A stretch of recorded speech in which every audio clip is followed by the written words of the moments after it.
Hello, everyone. Welcome to the podcast Simply Being with Ajay Chaudhary. And this podcast is powered by Niwwrd. Niwwrd is a design media brand that focuses on capturing the human side of design and really find out the special stories that make designers human. Also at Niwwrd, what we try to do is we try to find out the design trends and kind of forecast the future. What we believe design trends are nothing but the hidden desires of the people that are yet to be discovered by us. So today's journey is going to be really special because we have a special guest here at the podcast, Mr. Patrice, who is the founder of TheArsenale. Hi, Patrice. Nice to have you here on the podcast. Nice to meet you. How are you doing? Thank you so much for inviting me. Talking about the brand, now I really understand the fact that, when you talk about not just mobility products, in general, but you try to create a culture around this whole idea of future mobility. And is that something was a strategic decision for you, given the experience that you had in this field?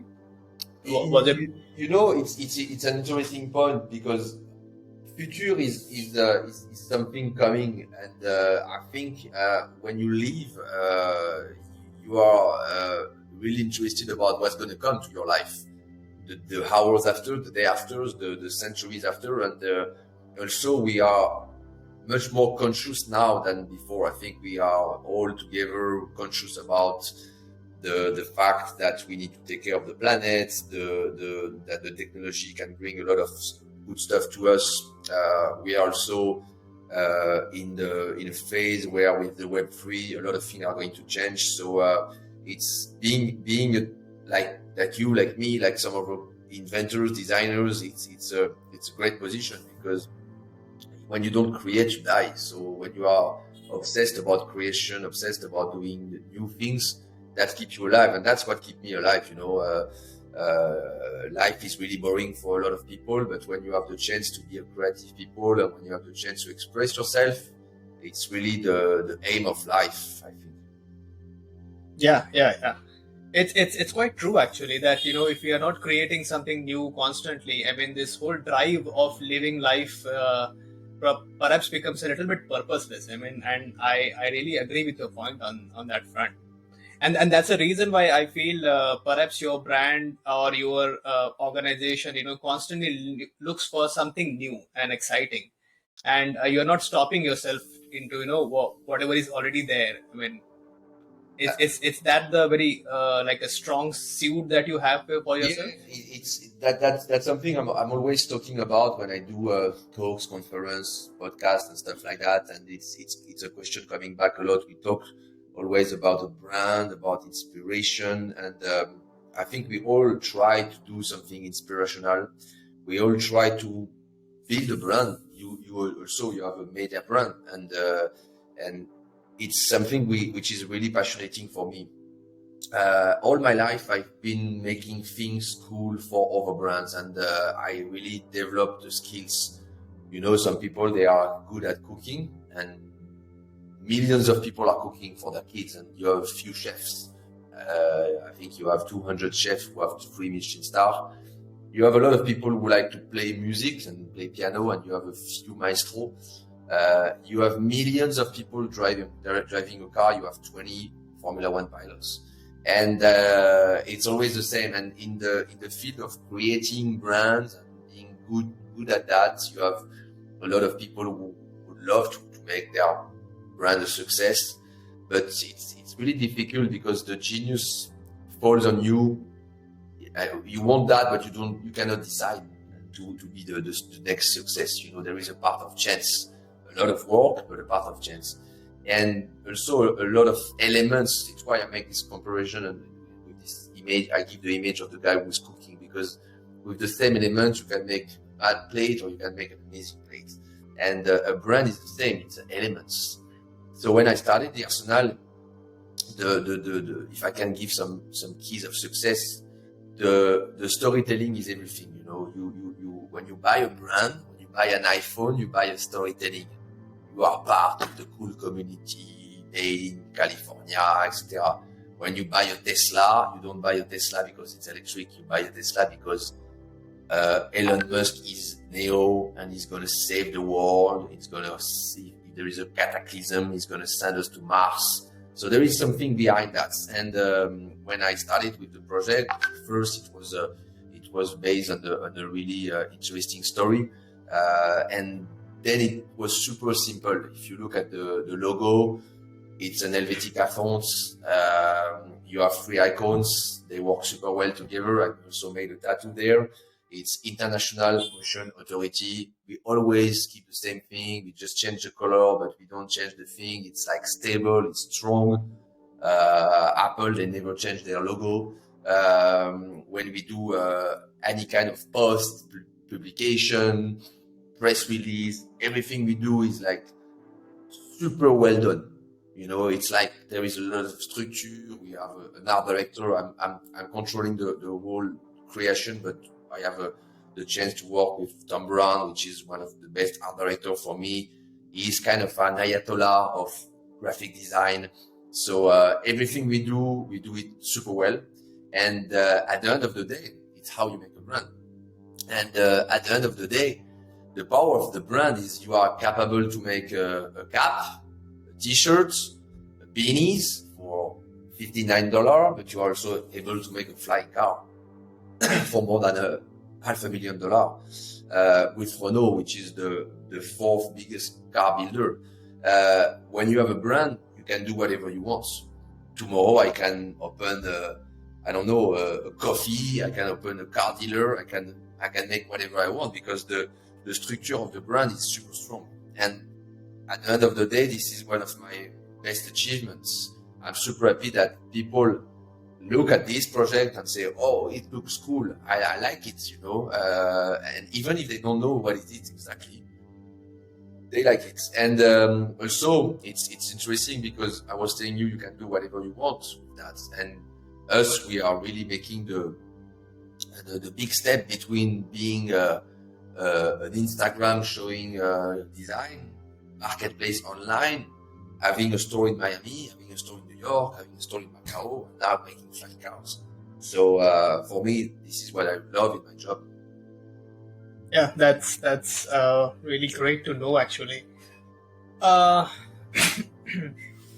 Given the fact that like when we talk about the future of mobility, and something that a lot of all these large corporations, they're trying to prophesize the future of mobility as being very autonomous and directed towards personal mobility solutions.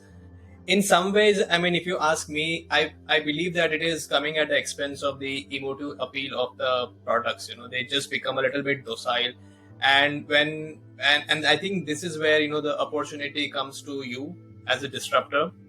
As you mentioned about people who are trying to build something, people try to create something really special for people, and that's where I find that the kind of things that a large corporations are trying to do and what people are looking for is a huge gap in between them.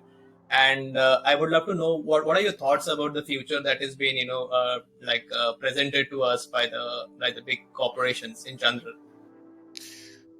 For many years, the big corporation have tried to show a vision of the future, and it's sometimes quite funny. And now I think that the difference, the perception of what the future is going to be and what the big corporations are proposing is getting smaller. If you look, for example, in the 50s, in the 60s, if you look at the trade show, the car trade show, if you look at the first Detroit car show in the 60s, 50s, the cars look like spaceships. They have bubbles. The design language was,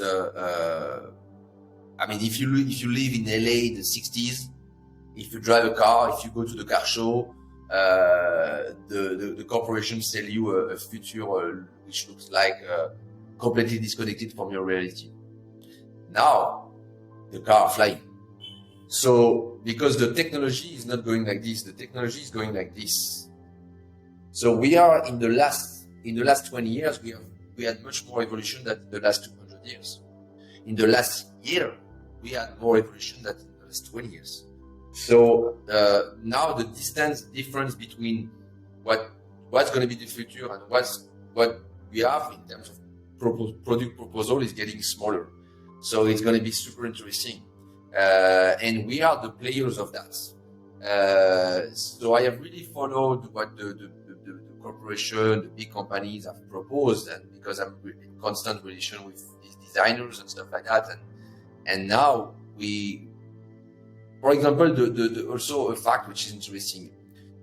20 years ago, launching a car was a 6 to 7 years program. In 1999, you launched the new Twingo, the new Renault Clio, whatever cars. It's a 7 years program. Now it's a 2 years program. Xpeng, I'm discussing with them right now. I'm obsessed about the new car company. I mean, it's crazy. VinFast, Xpeng, Rivian. Look at the valuation of Rivian. It's crazy. So now you have companies arriving on the market. In 2 years, in 3 years, this guy have a value of $80 million, and they launch product in 3 years.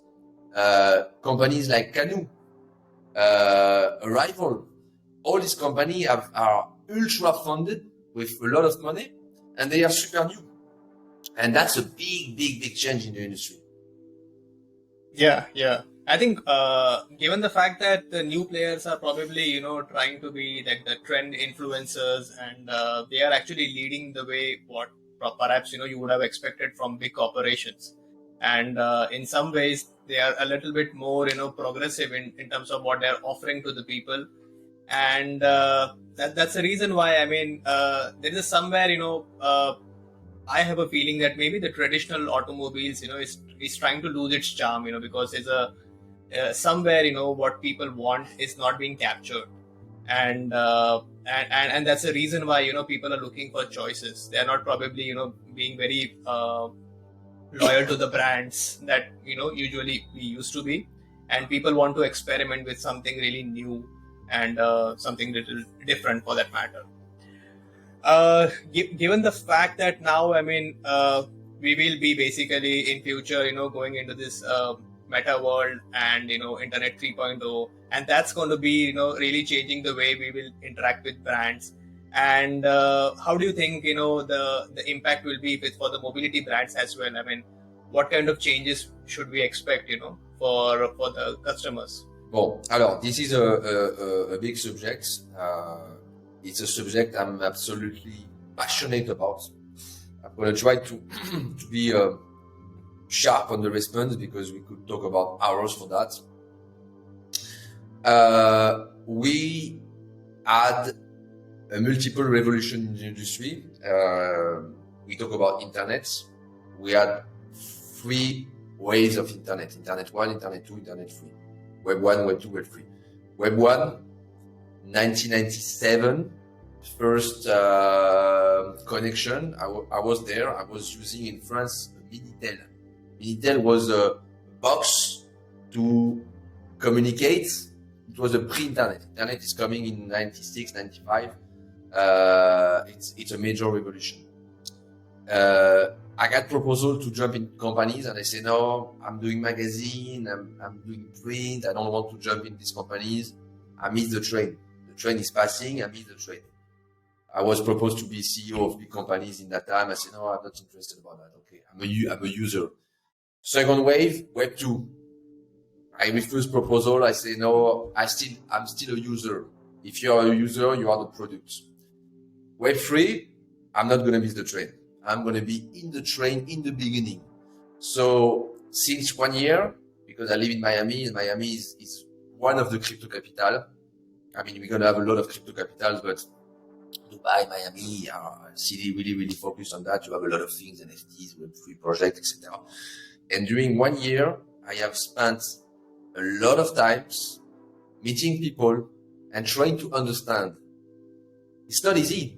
If you go to see your mom, mine, my friends, and you say metaverse, NFT, crypto, oh yeah, I heard about it, but they don't know what is it. When you understand what is it, it's a major change. It's the same as going from sending a letter to your aunt than sending an email. the same that going to a travel agency or going on eDreams. No.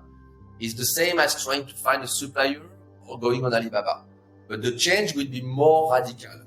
And that's really interesting to understand. It's really important for people to understand that, because you remember what I said about the curves of technology, this change is going to be massive. We talk about traveling. Perhaps we're going to travel without moving. I think it's going to be a major revolution. First, if we talk about economy, sometimes we talk about token economics. Imagine that now you can create a currency, market your currency. It means that making your currency as a brand, give a value to your currency, and use your currency without any registration, legislation, regulation, taxes, problems, etc. And also money. You have $10,000 in your bank. This is not your money. This is their money. So that's going to be the first big change. Is going to be the economics. Some countries like Colombia, yesterday they announced that they're going to launch their own crypto. You have 16,000 tokens on the markets. 16,000 tokens. Each token has its own value, and you can really make some exchange about that. Then it's going to be the experience. So, and data. I say that culture is money, but now data is gas. It's more important to get data than petrol. And the data in the Web3 will be completely insane. I give an example.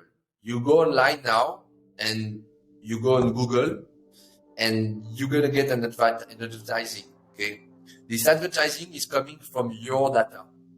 If I take my iPhone and I say plasma screen, I go on Google, I'm going to have an advertising of a plasma screen. And Google knows my data, which is who I am, where do I live. It's cool, but it's poor data. The data of the Web3 will be thousands times more than that. My avatar, it's going to be my data, but my full data. My health, what I did yesterday, what I ate this morning, etc., etc. We hope for a better life, but when I'm going to go into a metaverse, my avatar is going to be my plug and play. You know, when you go online and when you say accept cookies, it's accept to give your data to the websites. When we're going to go into a metaverse, our avatar is going to be the same as accept cookies, and we're going to get a crazy better experience. So I told myself, okay, I want to play a role, but how? You know, because it's quite difficult. You know, you can buy a Bitcoin, you can try to buy an NFT, but for the common people right now, it's quite difficult. So I met a lot of different teams, and I got the chance to meet a guy called George Quinn, who created a metaverse called Alpha City. And the meeting was absolutely incredible. The way we work together with them is incredible. And it has changed my mindset, and it has changed the mindset of my company forever. So they are developing a metaverse. Facebook changed its name to Meta. So the biggest company in tech is now called Meta. It's not called Facebook. So it's a sign. We're going to have perhaps thousands of metaverse, millions of metaverse. You're going to be able to have your own metaverse, because if Facebook is Meta, your Facebook page can be a Meta. So in the near future, we're going to have a lot of metaverse. But as we are super early stage, the first player might be the winner, which is not always true, because if you remember, Yahoo was there before Google and they disappeared. So it's not about being the first, it's about being the best. But I think it's good to be the first in the Web3. And why I say that the discussion with Alpha City and the fact that we team up together changed my mindset is because before I was building stores in the real life. So I have a store in New York, I have a store in Macau, I have a store in it's a pain in the ass to manage. You know, when now I'm opening a store in Doha, I receive a floor plan, I develop the project in 3D, I bring the machine, I set up the thing, it's in 3 months, it's heavy, it's huge. I love to do it, but it's a lot of job. And I have a lot of constraints, the space, the volume, the architecture, the transport, the money. In the metaverse, you have no limits. So when you say to your team, guys, we have no limits, you can do whatever you want, it changed the mindset of the company. Instead of telling you, oh, you need 4 wheels, if I say, me, I want my car to do like this, or I want my phone to be like this, why not? It changed the mindset of the people. And that it has been an amazing meeting with them, because in a super short term, we signed a deal, which normally should have taken a year to sign a lease in real life. We signed a deal in 5 minutes. TheArsenale is going to open in Alpha City. So Alpha City is the first metaverse for brand and lifestyle and business. So it's really interesting for me because it's exactly what I'm doing. I'm doing a business lifestyle. We are opening a huge space in Alpha City, which is going to be the church of mobility. And the concept is super cool and super easy. I can show you later some images about that. Basically, it's going to be that design. It's a master volume. You have free access. You have an access from the sea. So I decided to put the base. It's called the base. I decided to put the base of TheArsenale on the sea. So you have a sea level. You can access by the boats.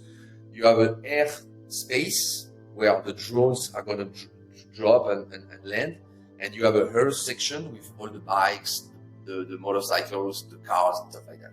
So we have developed this project in less than 2 months, which is super short. We hired a team. We paid the team with Alpha Coin because Alpha City has also its tokenomics with Alpha Coin, which is absolutely amazing. So now you understand that it's really a game changer for the brands and the way you're going to interact with that. And now let's talk about the way we're gonna live this metaverse. Before, I mean, 10 years ago, you were going online, on social media, you were discovering a design. Oh, it's cool. Put a like. Okay. But what's the interaction you can get with the products? Nothing. Or you go in the store, normal store, you go in a Ducati store, you sit on the bike, you say, oh, it's cool, I like it. Okay, fine. But when it goes to crazy products, where do you see this crazy product? Okay, if you are lucky, you can go to TheArsenale and see the products. Now, what I want me is to first make this crazy engineering, crazy design available for the world. So you're going to be able to come to my space with a simple VR. Now the VR is big. It's going to go smaller, but it's going to go in a ship soon. I'm a big ambassador of that. I think we cannot refuse the technology, and I'm going to be the first people who get a chip because I don't care. I want to live the maximum technology. This chip, to get the acceptance, they're going to tell you, oh, you need the chip because we can solve your health problems. So, okay, let's do it. But then I can also navigate on the different metaverse with a chip. Why not?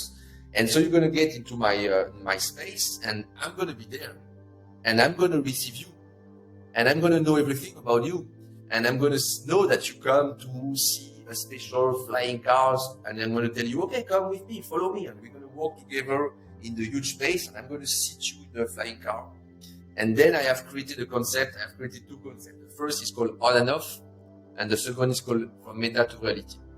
On and off is when you go to the Alpha City, when you go to the metaverse, and when you land into the base, you're going to arrive in the space, and you're going to have a lot of different products, and you're going to be able to say, okay, I want to try this one, no problem. So let's go in front of the product, and now the product is off. It means it's the shelf, it's a mesh 3D, but there is no texture, there is no context, there is no elements, there is no life around that. And I'm going to tell you, you want to try that? Okay, let's put it on, like, switch on, switch off. And you're going to switch on. The product will get the texture, the color you want. And I'm going to put the flying car in the air. And you're going to be sitting in the flying car, flying with the flying car in his own element. So it's a master way to test the product. The second concept is from meta to reality. I think it's important to to keep the link between the meta world and the reality, because it's a bit scary. You can spend hours on the metaverse, but we already spend hours on our desktop. We spend 8 hours on our phones. So what's going to be the difference? But it's important to keep the link also. So from meta to reality is you come in the metaverse, you buy something in the metaverse, you can use it in the metaverse, but you also need it in the real life.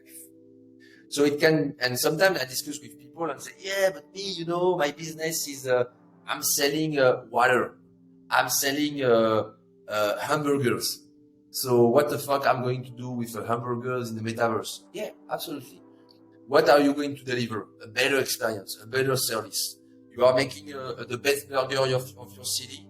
Let's invite the people, and instead of waiting Deliveroo or Uber Eats, I want to see how you make the best burger. I want to be with you in the kitchen. Oh, great. We can be with the people who make the thing. That's interesting. Now I want to be with the guys playing piano. Now I want to be in the 1-star Michelin with the guy and see how he makes the thing. Now I love soccer. I want to be in the changing room with the players. And that's going to be the Web3. Yeah, that's really, really amazing. The way I think you are describing, it's almost like a science fiction that we're going to live sooner or later. And that really brings me to the biggest question. I mean, if in metaverse, we can do what we want to do, and there are no limitations, as you mentioned, where does it put all the traditional brands, mobility brands, car brands? Like, they will have a lot of question for themselves, because right now they differentiate themselves based on, okay, this is the driving experience that you have, this is the dynamics that you get, when you buy a Mercedes or a BMW, for that matter. There's a difference in the physical world. But then in the meta world, anybody can offer anything that they can imagine, and that's really scary for, I think, a lot of traditional brands. How do you see that this problem, they can solve it, or perhaps they have to? It's a really, really good point. Big brands are scary, but big brands also have the capacity, financially speaking, to solve things, and it's in their. They have to solve also things. They have to bring a solution for that, for them to survive. But sometimes big brands don't survive. Tesla is bigger than the whole car industry now, and a lot of car brands have died. So that's going to be a major question. And I think now, if you consider brands like the big corporation like Nissan, Toyota, the big ones, they are facing a lot of difficult questions. People don't want cars. I mean, who want a car? I mean, I don't want a Toyota. I want a cool car. I want to go to my parking on Sunday morning, open the thing, grab my coffee, and sit with my vintage cool stuff. But I don't need to own a new car. We are in a world of, it's not about possession, it's about usage. It's why Uber is working so well. I have spent my life driving cars. I've drove all the cars. I've made a gumball a few times. I was a racing driver, but I don't want to drive anymore because it's dangerous, It's boring, it's dangerous. I prefer to enjoy. So it's why they work on autonomous car. But if I can do something without moving, I prefer to stay in my environment. So what is a better life? A better life is what is luxury? Is when you can choose how you spend your time, because time is money and time is luxury. So instead of spending 3 hours in the traffic, let's do a call like this. If we really want to meet, it's going to be for a good reason, a good purpose. So all these questions are really important for the mobility company, and I'm sure they are all trying to give a response. And I think they should invest more money in terms of in solving this futurist, because this is the future. How are we going to solve this question for the future? And also the way we're going to move is going to change. We are 7 billion people. Not everybody will be able to be on the metaverse. It's going to be a long-term adaptation. So we still need to move. We still need to get transportation. but the transportation will be much better. It will be more comfortable. It will be more security. It will be more enjoy. It will be more sustainable. It will be more ecological. So the transportation solution will be better for sure in the future.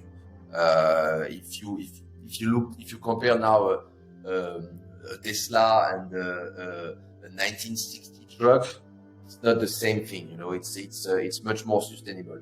But I think the interesting thing is the time we're going to spend in this machine.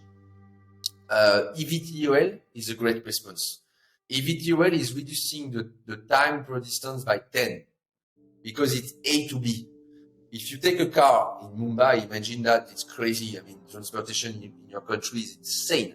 I would be the Minister of Tourism, of Transportation. I would literally say, okay, no more cars on the roads. Roads and streets are done for the people.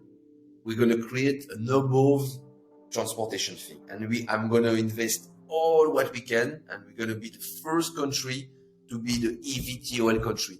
You take off, you do this, you do this. You don't pollute. It's not dangerous. You don't see cars. You don't see pollution, traffic, nightmare. You literally give freedom to the people on the ground because people are on the ground, and all the transportation are done above. And now we talk about infrastructure. Look what NEOM is doing. NEOM in Saudi Arabia. They have built a line like this. So we are facing now and encountering and living in a world with a lot of new technology, and that's going to be fantastic in the near future. Yeah, I think when you mentioned about how in Middle East they are trying to even rethink the way we build cities, because traditionally cities have been built in a particular blocks. I recently came across this thing what they did in Barcelona, where they were trying to stop certain blocks of the city so that you don't have cars. You make people move the way they want to, and then it gave rise to a lot of small mobility solutions, micro scooters, and electric skateboards. And then the interaction of people completely changed with the city, which normally was somewhere hampered, just because you had such a big car taking the space, and literally it doesn't do anything, when they are just parked on the side of the road. And we have to rethink the way we are living our lives more efficiently. And somewhere our transition to the metaverse seems to be a very obvious solution, when we want to really improve the productivity and the efficiency of moving, and not just by moving from one place to another, but physically, or maybe not physically, digitally. We are trying to be present at any event that we want to be, any experience that we want to see, and have it. And that's where this whole idea of mobility is the way it has been defined for the last 100 years around cars, around products. It's perhaps going to change, because mobility doesn't mean you need to have a product. Mobility is all about the experience and being in the space that you want to be. So given the fact that a lot of people keep debating about this, that we will live in a very phygital space, where we will still interact with the physical world and the digital world. So in that way, how you think the future might turn up for us? Like how will we spend time? I mean, in the physical world and the digital world. Like, do you think that the digital will become our realities, and the physical is just for the sake of it because we're biologically humans? Okay, let's go back in 1915, on 100 years ago, and we do the same discussion 100 years ago. The guy who's going to listen to us going to think we are crazy or extraterrestrial people. What this guy are talking about? I mean, they have a computer. The one is in Chile, one is in Mumbai. They are talking about metaverse. The guy is impossible for him to follow. And we are the same human. I mean, we are perhaps more educated, better. We have better health conditions. I think we are better humans, but we are still humans. We are the same guys. So the technology didn't transform who we are. We love to eat, we love to have sex, we love to do sports, we love to travel, we love to discuss, we love to learn. We are exactly the same as the other one. But we have now a digital world, which is today, it's not a digital world. It's a digital world for the guy living in 100 years before. But if you compare from now in 20 years, that's going to be really, really different. Now the digital world is sending WhatsApp, doing a bit of VR, doing this what we are doing now. This is our digital world. But the digital world in 10 years is going to be really, really different. It can be scary also. I mean, you plug yourself in the morning and it can be scary. So as actors of the future, as builders, as designers, we need to build something which is not scary for our kids, which is better. If you look, your life now is much better than the life of your grandparents. You have access to everything. You are clean, you are in good health, you have no war, okay, it's difficult, it's a little bit more difficult to live in Mumbai than in Paris, but it's okay. We have the same device, the same food, at the end of the day, you have rich and poor, but they live well. But we live better than 100 years before. So we have to bet that 10 years or 20 years, we're going to live better, and that the technology is bringing better things the same way it brings better things where we are now. You know what I mean? So this digital world, it's our role together to build it because it doesn't exist yet, and it's our role to make it better. How? Health. I mean, with no health, there is no life. If tomorrow I have a cancer, boom, exit, end of the world. Everything I'm building doesn't care. So the first subject is health. How it can be better. How the digital world can be better. I mean, monitoring my health, getting my avatar permanently in an hospital. Having the meta hospital and getting my avatar with my data constantly in an hospital, being sure I'm good. All these ideas that are going to come in the next 10 years have to bring a better world. And Sure. And in human there is humanity, and the human is you have bad humans, but most of the humans are good. So the tech, I think, will be good. Yeah, that's what was my next question was going to be, that are we running a little too fast with whatever we are doing? Because the technology, as you mentioned, is exponentially, growing, and perhaps we don't have a chance to, even get a right feedback about what we are trying to do with the technology that is available at our disposal, And are we in the danger of perhaps say missing out on the core things of just being human, in this race of I'm a super positive person.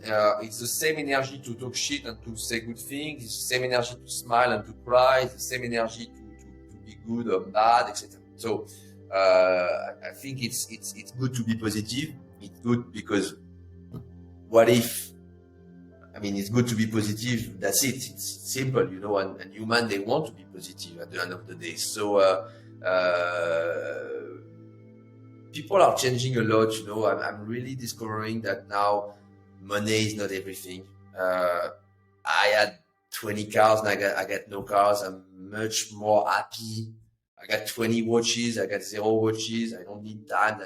So people are getting more in that, I think, we are evolving because we are getting older, the civilization is getting older, so you have less war, you have better health treatments. So I think the world is getting better.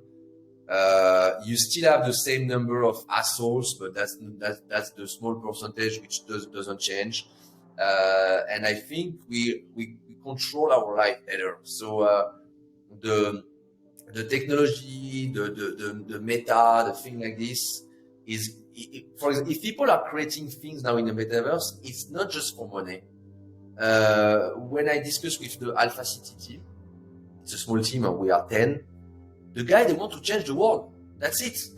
You talk about them, they don't want to be billionaires. It's okay, but what do you need? Why do you need billions? The guy, when you talk with them, they say, we're gonna change the world. We want a better world. So say, yeah, okay, it's great. So it's creating a community.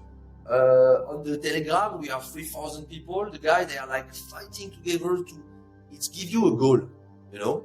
And that's the really, really interesting thing. The technology now and all this Web3 is really giving a good reason for people to do good things. Yeah. Lastly, I just want to ask you like a question that perhaps I would say, if I was, probably 18-year-old, and what would I would change in my life. Similarly, I would ask you, if you were 18-year-old now, and given the amount of experience and the knowledge that you have, would you think you will still build the Arsenal project again, or you would try to do something else? Yeah, I remember you sent me this question, and you can always do better. But what you need to be, being happy is not an easy exercise.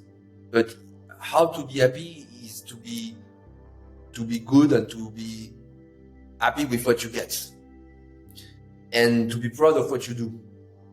And me, I'm like every human. I'm always complaining about myself. Oh, what I'm doing is shit. And then I wake up and I receive 20 DM from kids and people around the world. Oh, you're an inspiring person and we love what you do, and say, wow, guy, let's be humble and let's be happy with what you get, because there is a lot of people behind you and there is a lot of people up. So if you always look up, it's good because you got your mentor, you got your goals. But if you always look above you, you are always sad because you say, yeah, but there is a guy, he's launching spaceships, and me, I'm having difficulties with my small business. But you have more people behind you once you grow. So I think it's important to consider that and being happy with what you achieve, but never stop. Life is like stairs. You go up. If you don't go up, you go down. So it's important to improve daily, do better things daily. Every people, you need to meet someone, you need to learn something, you need to read a book, you need to feed your brain every day to be happy. And yeah, I would perhaps do things differently, but I've done so much. I mean, if tomorrow I die, I'm going to be happy with what I've done. So I think I am happy because I have achieved things. Every single time I got an idea, boom, I deliver. And that's something I'm proud, and I really thanks my parents for giving me this mindset, because it's all about the mindsets, about the fact that you can achieve whatever you want. I mean, I'm sure you were dreaming about being a designer, dreaming to go to Europe, dreaming to make a media, and you have that. You just decided to do it. It's not difficult. We have these apps. Riverside FM, we discussed for 42 minutes. It's a fantastic discussion. Now we are friends, and now you are a publisher. You make interview. So it's not that difficult. You just decided to do it. So yeah, the advice I would give to the younger generation is there is no limits in creation. Whatever you want, just do it. Yeah, just do it. Yeah, that's that's true actually. I mean, in our part of the world, it's quite young right now, and there is a lot of people, probably aspiring to do or just emulate your success, and that's the reason why we wanted to have you on this podcast, actually, because it's not just about wanting to be cool or being associated with the cool, but it's also about grinding the right way and making sure that you really understand the subtle nuances of what you really wanted to do. And I find it quite surprising, I mean, to be very honest, given the fact that Internet 3.0 is so far ahead from the current version of Internet that we have. You need a lot of imagination, a lot of open-minded approach, and you have to just, believe the fact that you are not, old, you are young, you're just, ready for, changing the world, as you said. And yeah, I mean, this one thing really struck with me. What you said is a lot of people who are coming to this Internet 3.0, they want to change the world. Somewhere there is no thought of being rich or being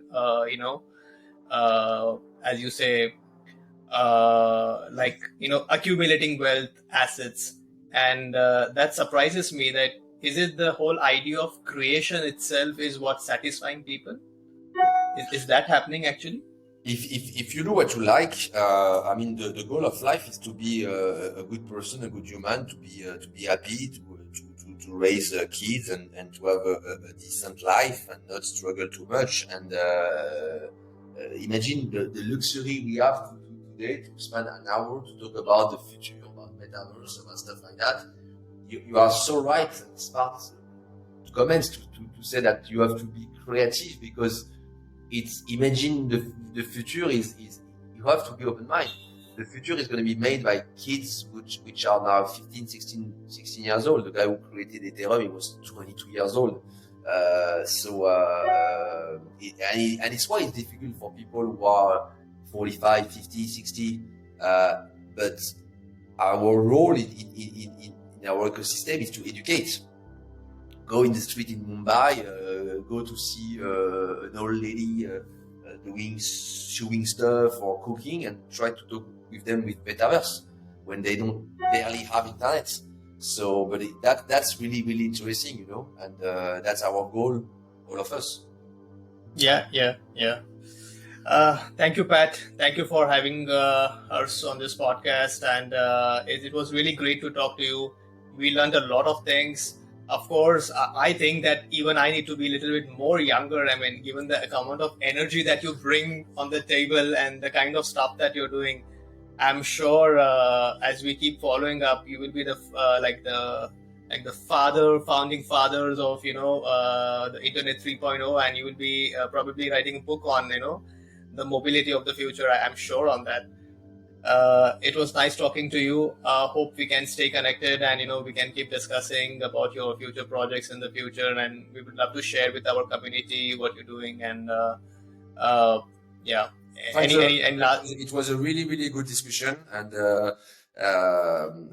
this is all I want, share ideas and make the world better by being smart and bring energy.